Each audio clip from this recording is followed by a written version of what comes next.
Bonjour à toutes et à tous et merci de votre fidélité. S'il y a une parole qui doit occuper nos cœurs et nos esprits, c'est bien celle que nous venons d'entendre dans l'Évangile.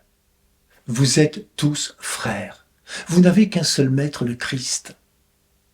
Quand on voit toutes les horreurs que nous, les humains, nous sommes capables d'engendrer sur cette planète, il est urgent de nous laisser interroger par Jésus.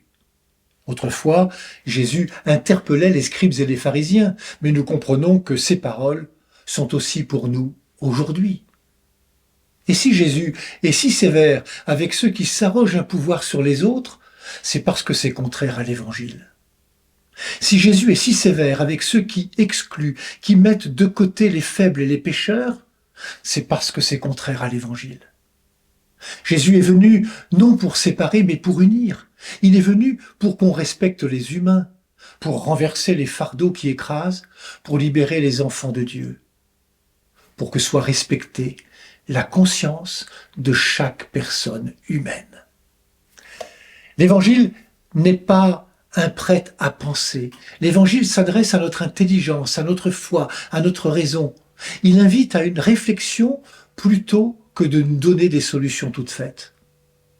Quand des êtres humains commencent à accaparer un pouvoir, la violence n'est jamais très loin. Qui sommes-nous pour juger les autres ?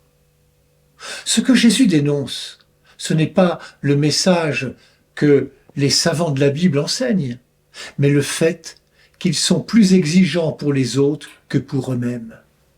Jésus dit qu'il lie de pesants fardeaux en chargeant les épaules des gens, alors qu'eux-mêmes ne veulent pas les remuer du doigt. On ne peut utiliser Dieu pour manifester son propre pouvoir. Le chemin que Jésus propose contre toute forme d'hypocrisie et d'abus, c'est celui de la fraternité. Vous êtes tous frères. C'est le chemin que lui-même a pris pour dire au monde l'amour de Dieu. Nos vies sont vraiment évangéliques quand elles sont vécues dans la fraternité et le service. Nos vies sont vraiment évangéliques quand elles sont reçues comme un don de Dieu.